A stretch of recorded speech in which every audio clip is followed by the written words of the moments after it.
Good evening, welcome, welcome. How you doing? This is Rodney Grimes, PTP, people to people, power to power, positive thinking people. I am excited. I have a very serious and amazing entrepreneur, friend, male mentor. I'm just trying to think of all the real powerful things to say about this man because he's an amazing brother that I enjoy spending time with and dialoguing with because our conversations are always enlightening and very powerful for me to stimulate my thinking, to make me become really focused on my direction. I'm going to tell you that I met him years and years ago. I met him when I was in the music business. And when he do come on, I'm going to have him that he's going to share information about himself. But he's done so many different things to enhance his life. And he's done this on his own, not by leaning on welfare, not by leaning on a 9-to-5. Not by leaning on anybody else's shoulder. He's always been focused on developing his skills and then helping other people to develop theirs. I want to welcome Faustine, Sean, Dejan, and everyone else that's tuning in. Now I'm telling you, when I say real talk, be prepared for real talk because this brother, that's what he does. And so, as we already know, I'm not an expert at doing all this fantastic maneuvering through the channels and everything, but I'm going to do my best to make this thing work. And so I'm going to start off by inviting this brother. His name is Malik Blandon. And he is I consider a brother from another mother. So I'm inviting him in, and I'm going to see if this is going to work and see how this works today. And let's see. I know he's there. And approve. And I think it's going to work. I think it's going to work because God is good. And so I'm just waiting for him to be able to come in because I have invited him, and I just know that this is going to be an amazing evening of conversation. Y'all gotta excuse me, I'm not dressed up in no kind of way because it's a little warm, and it's a little warm in our location. So I'm still trying to get. There we go. All right. And let's see how this works. Okay, and it's connecting. My brother, welcome. How you doing, Malik?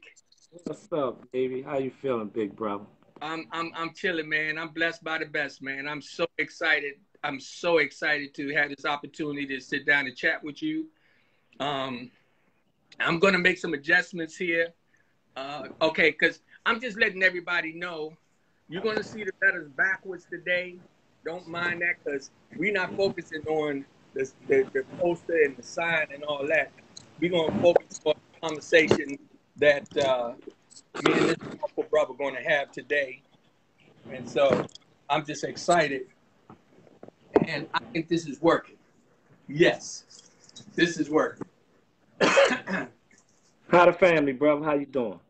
Hey, man, you know what? Any day that I talk to you, I'm doing great. And I was giving people a little information about you, but I want you to tell a little bit about yourself, because we met. Probably it had to be baby girl is 30, and when I brought her to you, she was about 13 years old, 12 or 13, correct? Absolutely. Right. And back then, you was pretty much running your own music production at the time. Yeah. I was, let me tell you a little story about me. I've been in the music business 30 years. I started out in in Harlem, and I grew up with Teddy Riley and Kumo D, and you know, I come from a company out of New York called Rooftop. You know, it's a lot of history behind Rooftop. So I can say I grew up and coming up with Teddy Riley and that's how I got in the music industry. Kind of as a young kid, you know, I grew up dancing. I like to dance, you know. So I started out dancing and choreographing for groups like New Edition, Ready for the World. I used to be their choreographer. Okay. Um, so then when I came to Baltimore and I continued to stay in the music industry and, you know, try to grow with that business. And that's kind of how I met you when I invited you to my recording studio because I was here doing uh, a music conference called Who's Next? You know, let's make it happen. You know what I Yeah. mean? And that's how I met you, man. And I tell you, man, ever since I met you, bro, you know what took, you know, I keep telling you what made me like you so much. You remind me of a mentor that I grew up with that just believed in a lot of young brothers in the community. And he took a lot of time out to invest in the talents that we had. And he would spend his own money on us just because we was talented. Hmm. And I haven't seen that in 30 some years until I bumped into you. Like, wow, brother, you remind me of my mentor, which is actually my uncle, that brought a lot of us young brothers up in the music industry that believed in us, kept us off the street. Yeah. And that's somewhat took me to the music industry. Um, and you know, I had a lot of success in the music industry. We done a lot of things and did a lot of work with a lot of great artists. And from the music industry, I wound up investing into the hair business. So once I got into the hair business, I started opening my own salons. So I have several salons and barbershops and hair salons. So I've been in the hair business over 20 some years as well. And, you know, I always felt like I had to work for myself. I just wasn't that type of cat, man, that I wanted to get up and punch nobody clock. You know, I Yeah. just always had that desire that I always, you know, my dreams and my desires was always bigger than me. Yes. And even today, they still bigger than me. So, You know, it, yeah. I want some people to know some of our fun times because when I first met you, you're not the type of brother that you'll walk up on and be, be real smiling. You always had this straight up posture with you. And you remember when I came into your studio and you was carrying me and you had about 3 floors in that place. And we Yeah, had to go on yeah. different floors. And in the back of my mind, I was thinking, here I am down in Baltimore, don't know nobody. This brother got me going in, and when I came into your studio, you locked the door and followed me. And we went Yeah. up these steps, and each time we went around the corner to go up some other steps, I started praying to God. I was like, what did I do? You were just so focused and you were so serious. And then Yeah. we went through that. When we got to the upstairs and I walked in and seeing how that place was set up, it was almost like I walked in heaven. I walked into heaven. I took a deep breath and I was saying, "Oh Lord, this is real." Because I'm an ex-Marine, and so in my mind I was thinking, I'm gonna have to fight this brother here. And Yeah. and saw how you had that thing set up, I was like so relieved. And then on top of that, after we sat down and chatted for a little bit, I realized that God had blessed me with a brother from another mother. You were so amazing on just how you just opened up and started teaching me about the business. I had the passion to help people and to bring the kids down there, but I didn't know the business. And Right. so I owe a lot to you for that because you took me under your wing. Yeah, I'm older than you, but that don't It you didn't mean no. nah, you took me under your wing, man. You educated me. You opened the door for many of my artists. And at that time, I had about 20 artists up under me. And Absolutely. and when I was coming to you, I was coming to you, and you was looking at me saying, "Is this brother real?" But not only that, when you took me to your one of your hair salons, I Hmm. remember it was red and black, I believe. And Yeah, it was like a burgundy. It was like burgundy and tan. I remember that. That was one of so, my yeah, first shops. okay. And when I came in, you was one of the first people that I knew was using those diffusers. Yes, You've been doing that for years. A lot of people yes, just catching on to them. But you had yes. those diffusers burning in there, and when you walked in, the scent was like amazing. And I was Yeah. like, this brother here, man. I mean, you were, you was such an inspiration.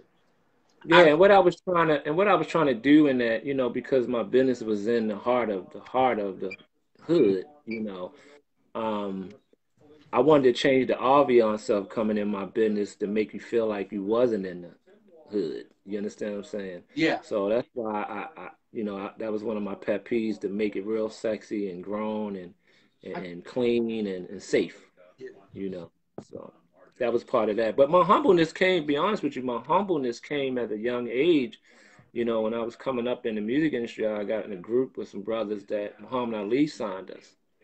And I got into Muhammad Ali, they was Muslim. So I took up a Muslim teaching at a young age, even though at that time I wasn't Muslim, but because we were signed to Muhammad Ali and was traveling around with the Temptations, it was a bunch of Muslim brothers that was, running around with us.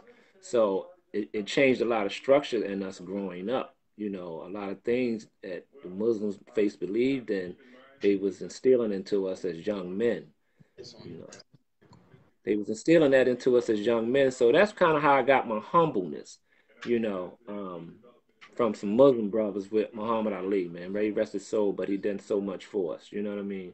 Yeah. And I mean, some of the people that I've met through you, um, um, and you remember when we did you did the music conference, and you hooked me up. You was like, look, bring your people down here. I got you, man. You had every record label in the industry there. I could not believe. I believe it or not, even all of us, and my main artist at the time was my daughter, baby girl. hmm I was so just amazed at um, what was going on, because you was teamed up with Frank Johnson at the time, right? Frank Johnson, yeah, Frank Johnson, my partner, still my partner. We still do a lot of things in the industry. Um, and me and him, the one had started the company Track Kings, and that was the Yeah, record recording studio that you had came into. yeah, Um, and we wanted to bring something different to Baltimore. It was a lot of little conventions coming here to Baltimore, but it wasn't bringing the right people to see the talent here, between the DMV. So that's how, with our relationships in business, it's always good to have good relationships with people and handle people accordingly and respectful. That when we made that call for those labels to come support us, they didn't have no problem coming to support us, and that was because of our characters too. we through y'all. We almost signed several contracts, and my mind is like a little blurred right now, so I can't really remember the first one they called, but I remember they were from out in New York, and it was because of us coming to your conference. I don't want people to think that the day this conversation is about the music business.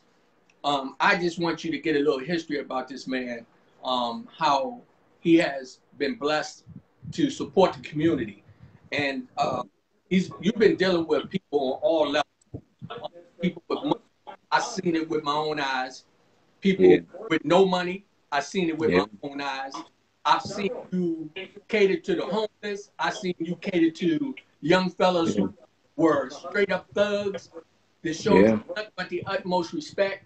And then I saw yeah, you in the presence of people that walk around with six, seven, eight, $900 suits on, and yeah.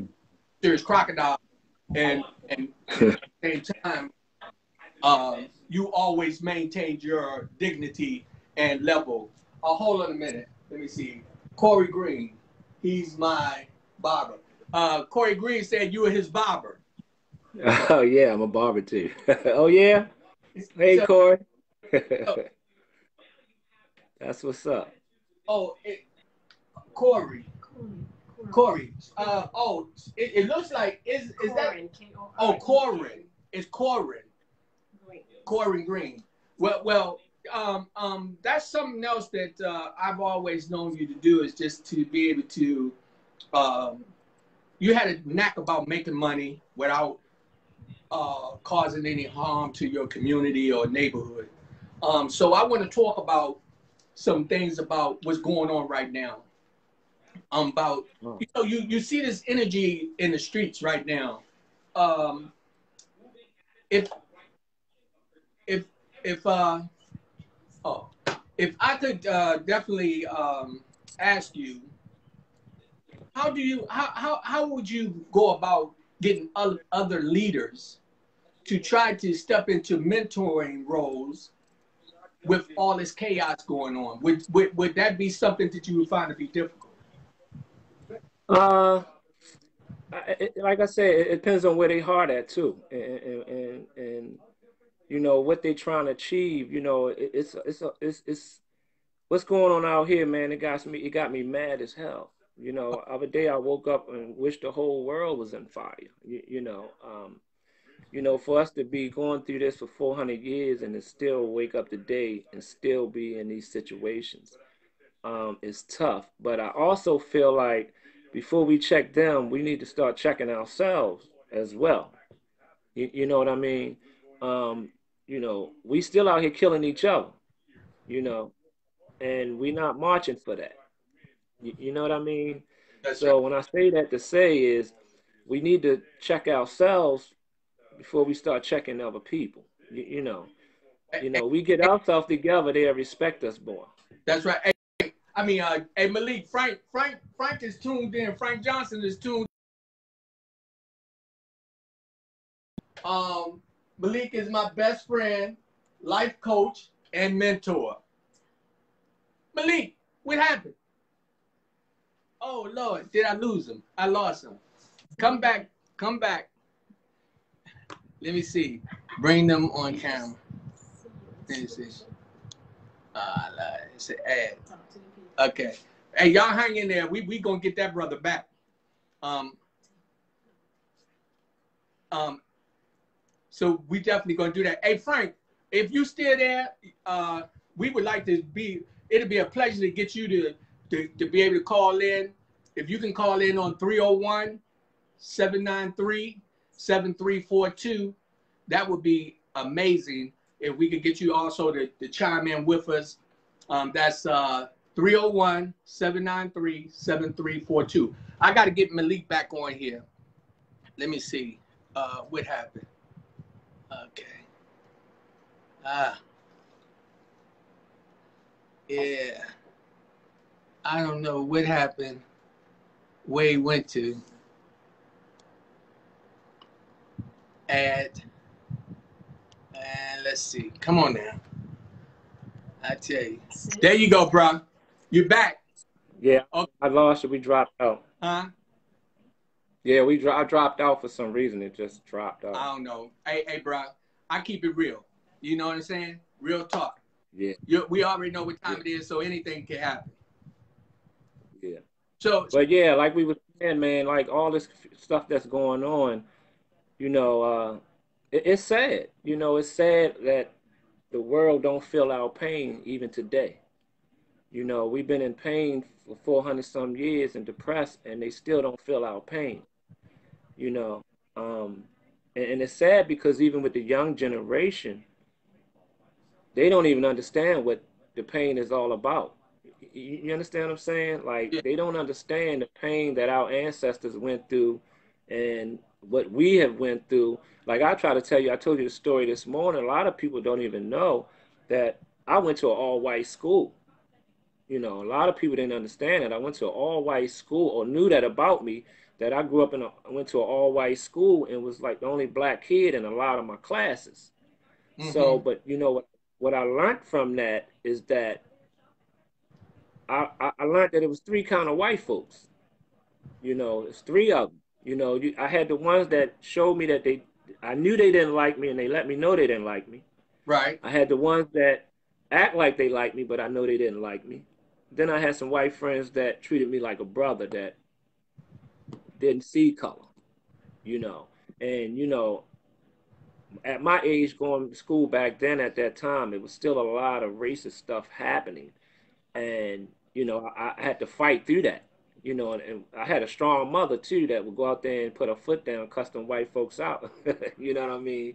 Um, but yeah, I went to school with all white kids. So I think what that done for me growing up, it allowed me to understand how to deal with them in so many different ways, Yeah. you know and it helped me in somewhat, so it ain't allowed me to look at them in so many ways because at that age, at a young age, I knew what I was dealing with already. You know what I mean? Yeah. So it ain't take me to become a old grown man to be in a situation to feel what racism was like. I was dealing with racism at a young age in the fifth, sixth, seventh, eighth, ninth, 10th, 11th, 12th grade. Yeah. Being bussed into an all white school. Yeah. You know. And a lot Yeah, of people but understand that. They wouldn't understand if they haven't really experienced it because of the time that we came in. I was born in 1960, and so I was involved with the integration of black and white coming together, and it was a lot that I had to deal with. I want to share a little story about a white gentleman, and that's what he was, a gentleman. His name was Russ. I forgot Russ' last name. And the reason why I want to tell this story, because I don't want people to assume, because I'm hurting right now because of the racism in this world and how things are going on. I don't want to assume, I don't want people to assume that, I'm mad at all the white people, because I'm not. And,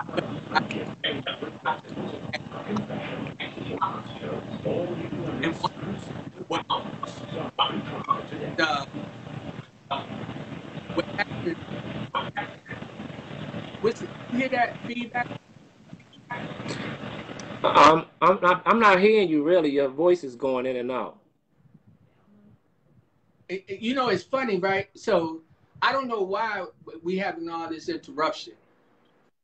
I'm not sure, why we having all this interruption, but it is what it is. Again, I want to speak on when I was coming up. It was a young white gentleman in a patch store, and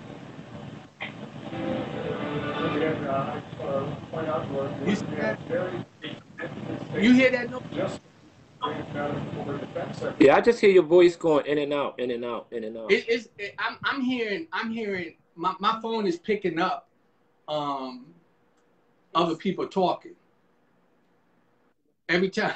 No, Man, man, yeah, I don't hear no talking, but I hear your voice like going in and out. okay, because actually, it's doing that to me. When I start to tell my story, I start to hearing these other voices and stuff. Um, you gotta. It's real talk. It's real talk. That's what I'm talking about. Hey, bro. I mean, what do you do? What do you do? Let me welcome some people, and I'm gonna go back to my story. I want to see if the noise start again. Let me welcome Billy and Monte, my son and my daughter-in-law Rachel, Liz Ashton, one of my beautiful co-workers.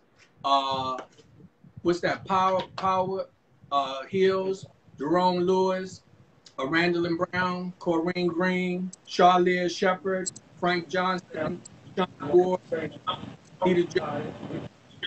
Hey, hey, Hey Rodney, I mean, whenever you get a chance too, man, I think you should have that brother Frank Johnson on too, man. Incredible brother. oh yeah, One of my best friends, man. Really inspiring brother, man. And good at heart, man, and very smart brother, man. We done been into a lot of things. We done came a long way. We done traveled around this map. We done seen a lot of things, and even today, we back. He's back on it in the music, man. Uh, Doing production for some of the stuff that's going on out here, man. That when it come out, man, it's gonna just blow a lot of people's minds, man. he really is touching on some really sharp issues with this music thing, man, for our people to wake up, bro. Yeah. And I'm so proud of that, man. And, you know, and it's much needed. You know what Yeah. I mean? It's very much needed, man. Hey, Very much needed. me and Frank got a little history too. It was a lot going on. Is Frank? Is Frank? Oh, we got Frank on the line. Oh, we did? Yeah, Oh, Frank. that's beautiful. Hey, what's up, bro? How you doing? Do I still introduce you, Big Frank from Atlantic Records? Frank, can you hear me? Yeah, I can hear you. Oh, okay. How you been doing, brother? I'm pretty good, bro. I'm pretty good. And I was saying it's actually 300 entertainment now these days. Oh, okay. Okay. Well, again, let me share with you see. I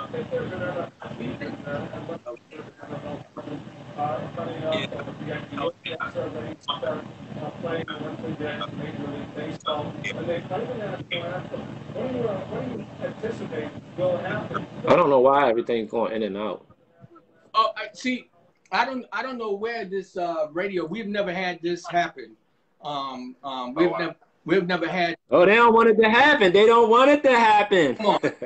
I mean, this is crazy for that to be to be interrupting us like that. This is part of what I'm talking about when I do the real talk, because I'm trying to get the real information out, and it all depends on what our topics are, on what kind of confusion we start to have, and I'm hearing all kind of stuff that I've never heard before.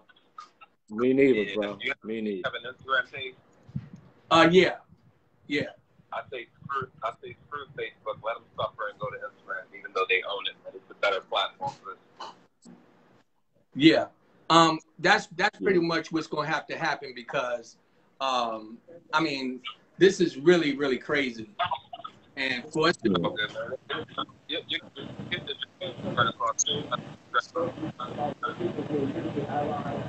yeah.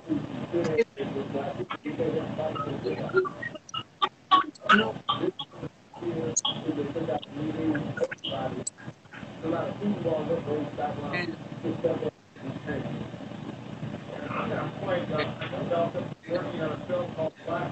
I don't know if you can hear me, because I can't hear you. I see you talking, but I can't hear you. You can't hear me? Now I can hear you. You're going in and out.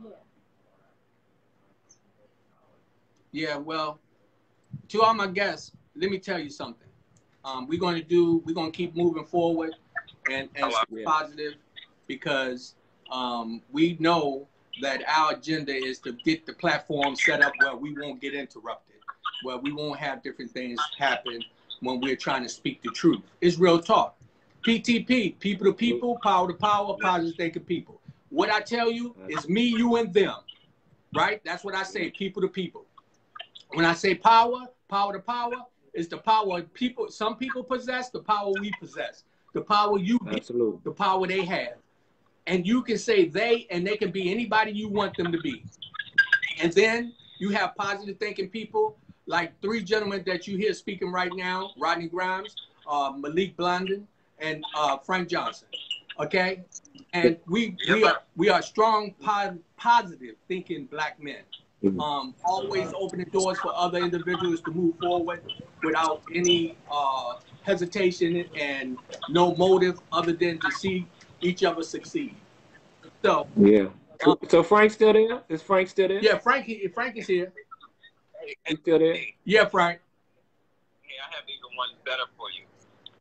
And I heard you guys talking about the wake of everything that's going on. Let me give you this for thought, for food for thought. So we all know the biggest event coming up soon is the election to elect our next president, right? Right. It's quite ironic that the coronavirus hits around the world, and then now this. It's really ironic. Very much of a distraction. Did you look at the polls today? No.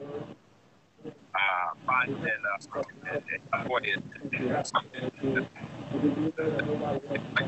bigger picture. The only disheartening thing is that our people do fall into the trap because of the mindset of allowing it to have all the especially Black Tuesday, but you know, we have Black Tuesday and everybody wants out there, out there, funniest thing, like, Black Tuesday, not disseminating information, which meant we're not getting any messages out. Right.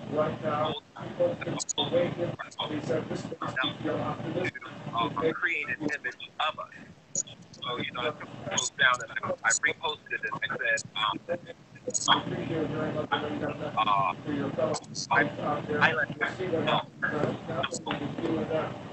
Hey, hold on a minute, Frank. Hold on a minute. Zena, I mean, I need y'all, do not go anywhere. I need to check something because I cannot believe out of all these broadcasts that I've done that I'm getting this interference. And well, that's what happens when you got power on the line.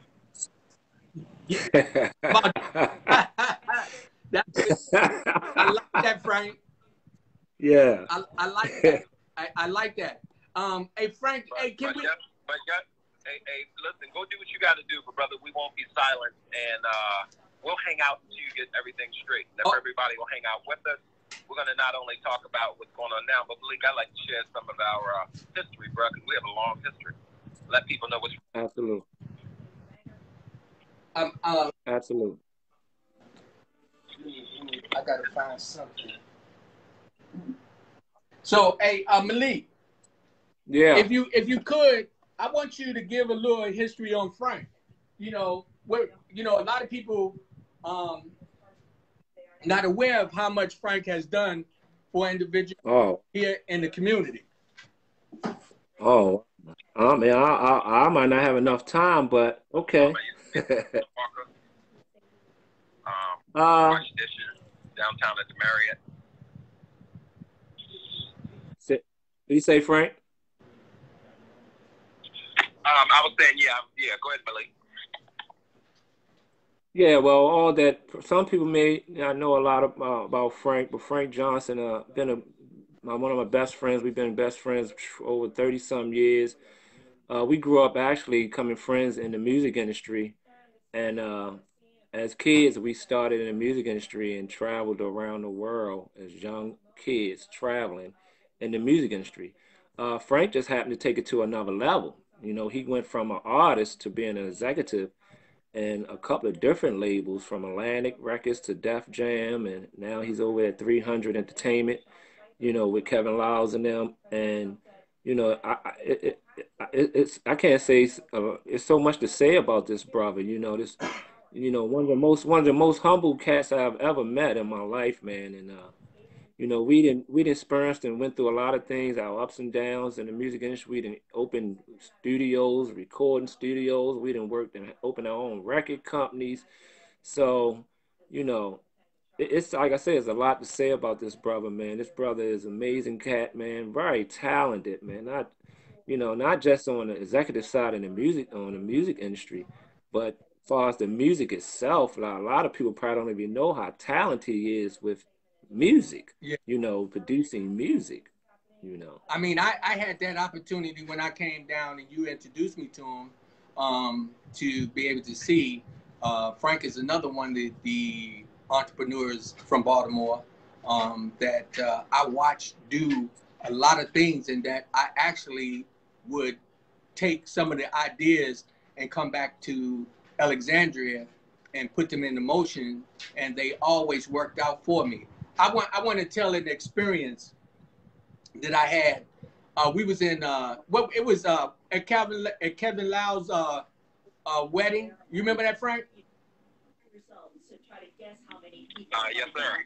When we was in Alabama.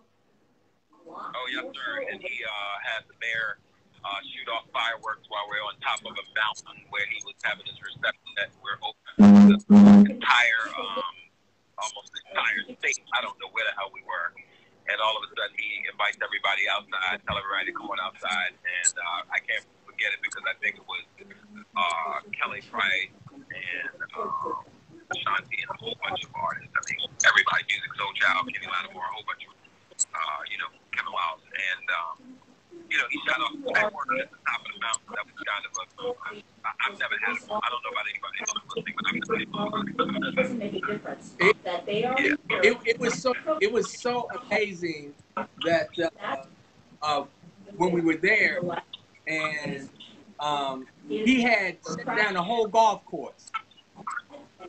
And I had the opportunity to be able to be assistant to all the security there. And I remember when I saw all of y'all coming in, I felt like I had that celebrity status because I had the authority to tell people to come in and out. And Frank was coming in to go park into VIP, and one of the guys was giving Frank a hard time, and Frank told him, "You need to get somebody down here and take care of this." And so it happened, it was me. And when Frank saw me, he was like, "What you doing down here in Alabama?" And it was just so, I felt so proud that I was able to be an assistant to help to straighten out that problem. And it was an amazing experience. Hey, listen, let me see the interesting thing about that. That was one of those coming full circle moments. That was one of those only guys, and it was really interesting. That was we didn't. I got to imagine you didn't think that. Yeah, and then as I was standing there talking to Russell Simmons, I watched Frank come in and with all the other people, and I'm sitting there, and I was like, hey Malik, I felt like I said, I think I made it, But actually, I was working. I was working though, for real. Frank was one of the guests. I just happened to be working. So. Hey, Rodney, you know what was interesting about that? And I tell people it's the funniest thing is I don't care where I go, bro, but I can never relax. It's always work mode for me because even though I was there as a guest, dude, I'd be working. I'd be trying to make sure Kevin's all right. Because Kevin Lyles is a dude that's always taking care of me even up to the day. Three entertainment, obviously iconic executive in the music business. And, I've always been a person birthday, weeks ago, and because he's my best friend and I love him, I was like, I don't know if this plans. So, when you go with family, loved ones, an amazing time. I always look at myself as a servant. So, Yeah. I don't know what. Thing is, I wasn't really getting back to the calls for justice met with an answer. I'm just hearing all this other conversation going. Yeah, I don't hear the conversation. I just hear y'all going in and out. Yeah, no, I don't hear it either. Yeah, I hear it on my end, like it's almost like somebody is like on the other side of this wall and they just chiming in whenever they feel like it.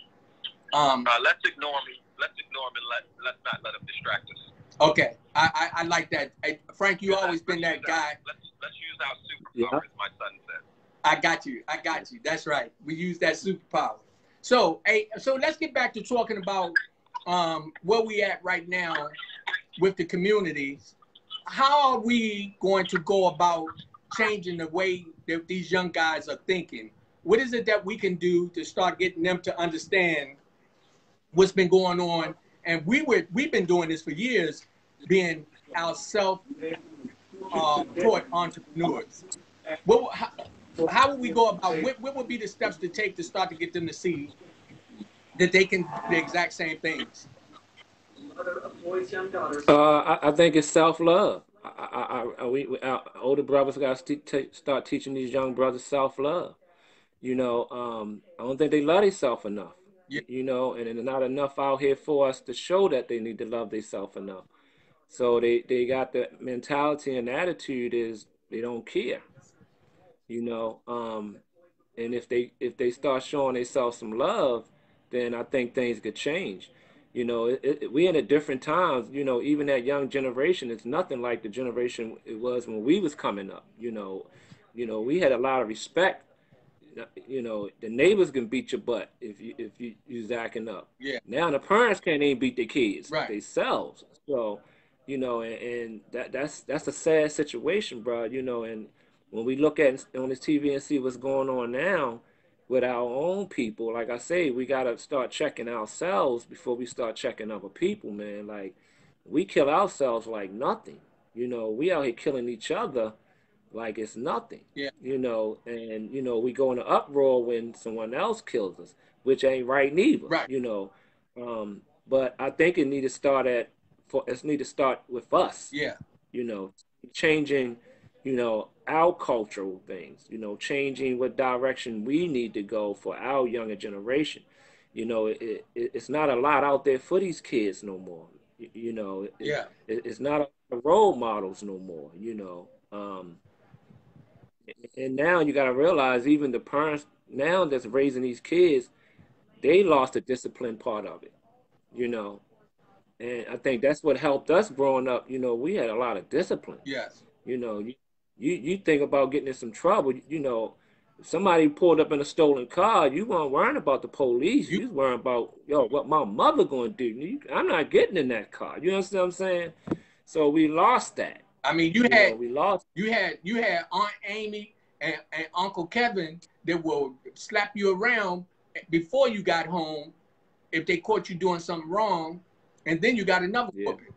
But looking at what's going on, and you said that we have to start at home.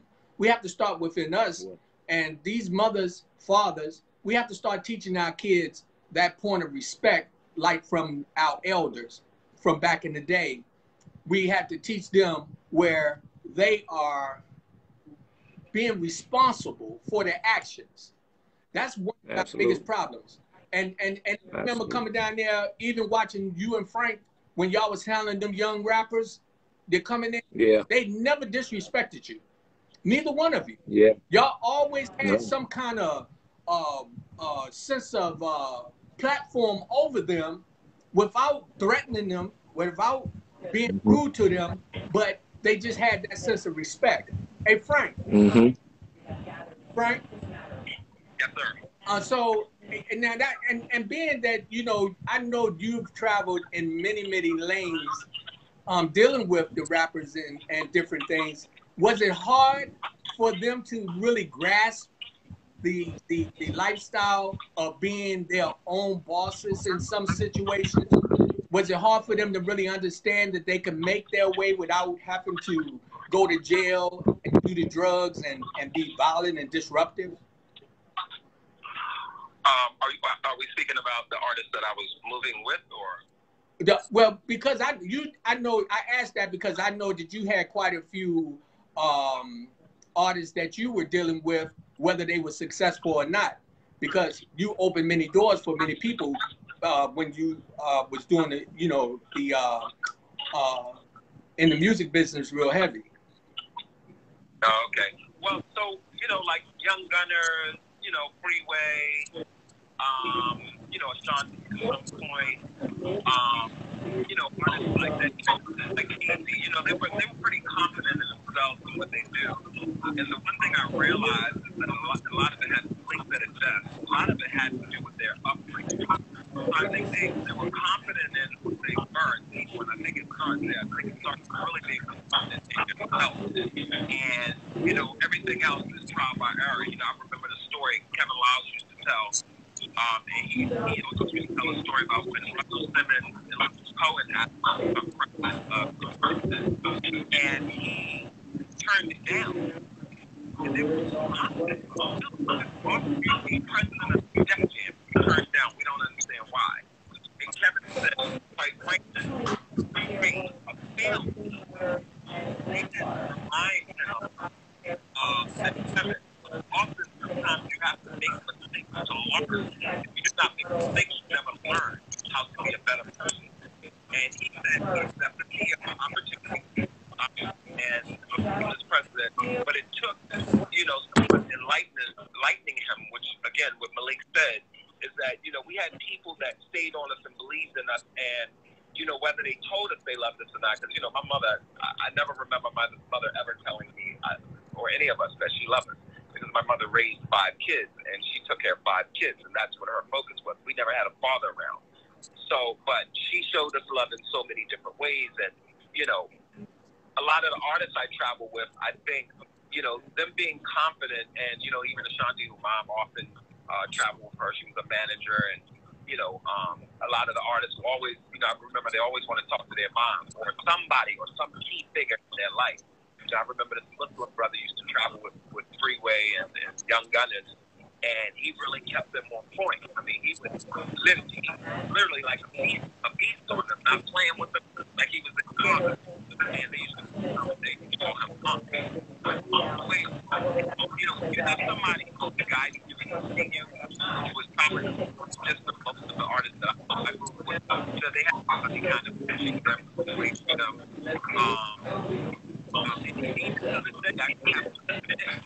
That Malik, I would come to Malik's house at 12 o'clock at night if I have a problem or something heavy on my mind and I just need another ear, someone to help, give me another opinion. And, I think, for everybody that's listening on this call, it's really important to find somebody around you that you can either be an ear to, supposed to, find somebody that can be an ear to you, or sometimes we just need somebody to talk to.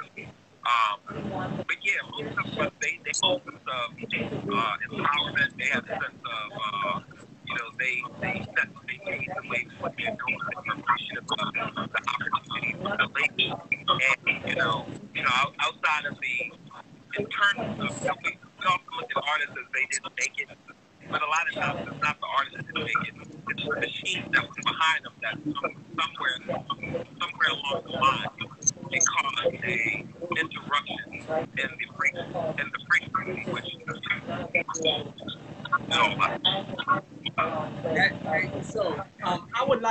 what I would really like to do is to try to get a commitment, because you two brothers have been doing things like this for a long time, but I would love to get a commitment where I can put a forum together where I can get y'all back on a panel like y'all used to do, where we can actually, it won't be about the music business, it'll be about the business of becoming entrepreneurs, becoming positive brothers and sisters in the community, becoming positive leaders within your homes, because it's necessary that we have that.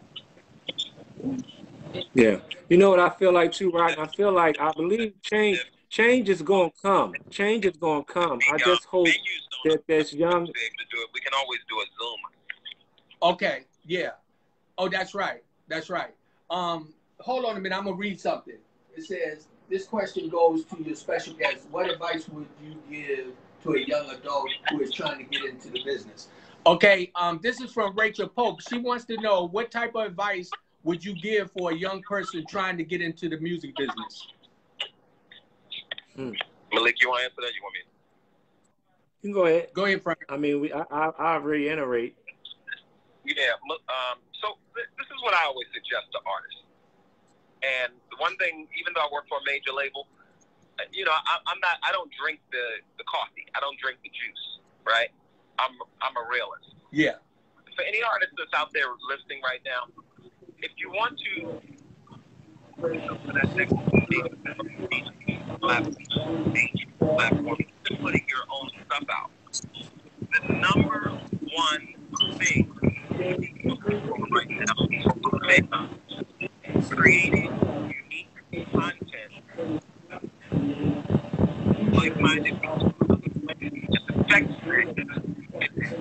Using your social media to build your followers. Are rare these days signing any artists that have a major following. Hey, gentlemen, I know y'all want me to stay focused, but this is, I mean, all of this. I hear it in the background, but I'll say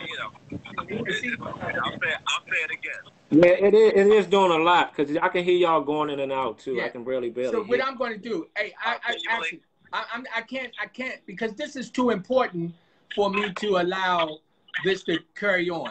I need a commitment.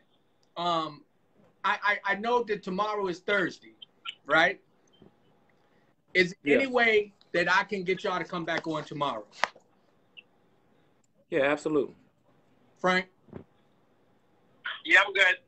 Can I get you what time? At 6:30? I can't. This is too important for me to allow this to carry on right now, and I'm gonna have to show y'all that respect. I can't do this like this. You know, I know how important this information is to get out, and I'm getting all this feedback, and I'm trying to focus on both of y'all at the same time because I'm feeling this energy that we want to share some positive information. And right now, while I'm talking, the feedback is going again. Mm-hmm. So it says, so true. It's about the They saying it's a news broadcast and interrupting. Huh? He just read what Rachel said. She said it's a news broadcast interrupting us. So I guess there's something going on, and I guess maybe the platform is being overwhelmed right now.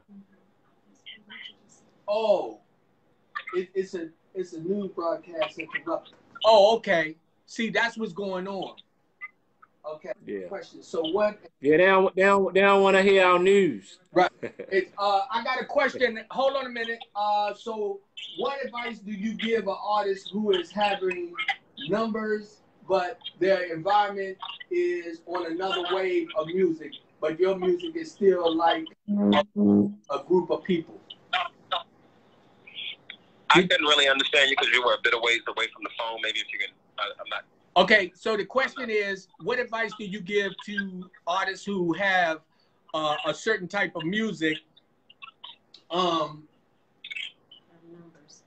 you have the numbers with people following them, but their music, their wave of music is still like among a group.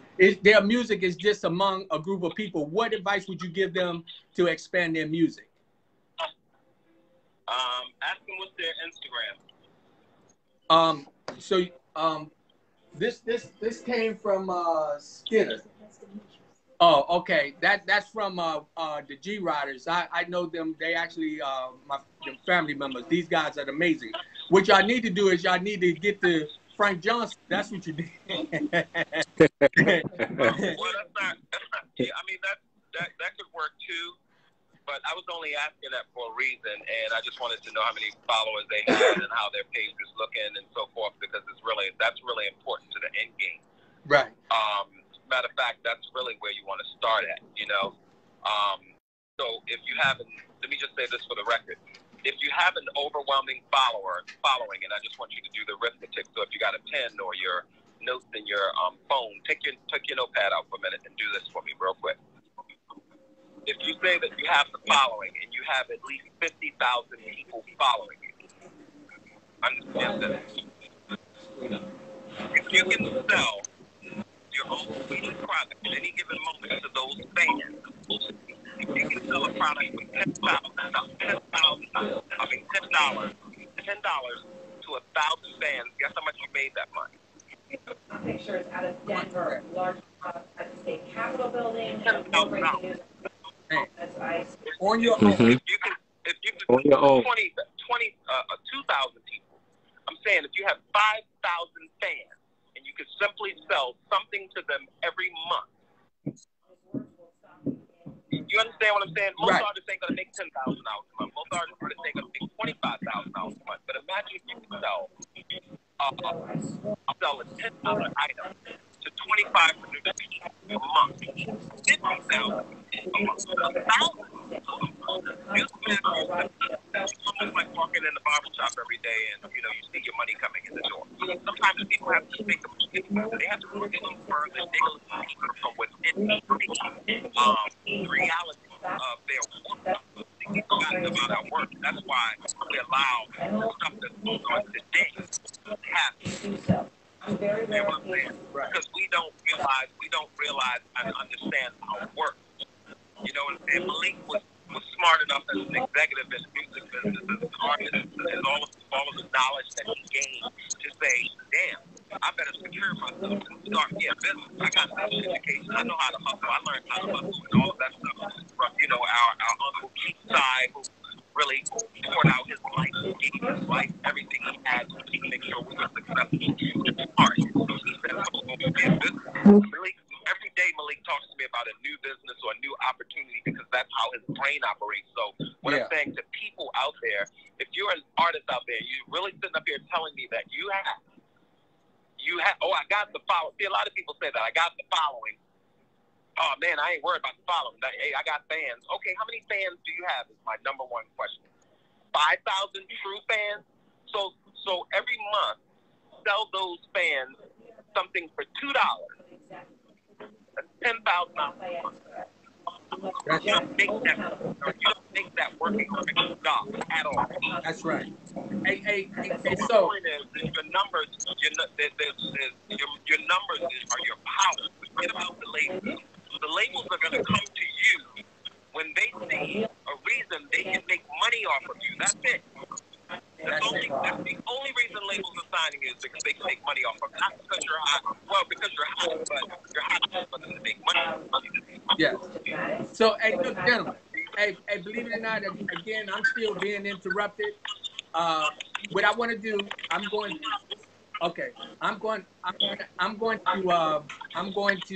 have y'all back on tomorrow at 6:30, and I will advertise. Hey, Frank, if you don't mind, can I add you on the advertisement? Are you really asking me that? But you know why I asked you that is because that's that point of respect. I'll say yes to you, but it's already a yes. Okay, thank you, my brother. I appreciate you so much. I can never say no to Big No. Hey, I already know. I love you, man. I love you. Hey, Malik, you know how we do. Hey, look, brother. Hey, let me say this. This is people to people, power to power, positive state to people. Y'all got to tune in tomorrow. Y'all see what's going on. We got a lot of distraction, but these two brothers right here are very, very powerful, and I got to get y'all in, okay? All right, Rock. Okay, hey, be safe, my brother. All right. I'll call you in a little bit. All right. This is Rodney Grimes, people to people, power to power. I apologize for all this disruption today. I have no clue where it came from, how it came about. I just know that we are moving forward and we have to stay focused. I'm going to listen back, and if I hear all that static in there, I'm going to delete this. But I need you to tune in tomorrow. We wasn't supposed to come back on until Friday. But because I have Malik Blandon and Frank Johnson, both of these brothers are very heavy, have very heavy history in the music business. Frank Johnson was a major part of Atlantic Records. When I was in the music business, I was dealing with these brothers on a day-to-day basis. And they got information, there's power. And this power that they can give you is not just about the music business, but I'm talking about becoming self-employed, becoming entrepreneurs, pulling your pants up and standing up and being proud of who you are. This is Rodney Grimes, people to people, power to power, positive people. I love you. Keep peace and happiness in your life. And please remember, you can demonstrate how you feel without destroying one thing. Remember that.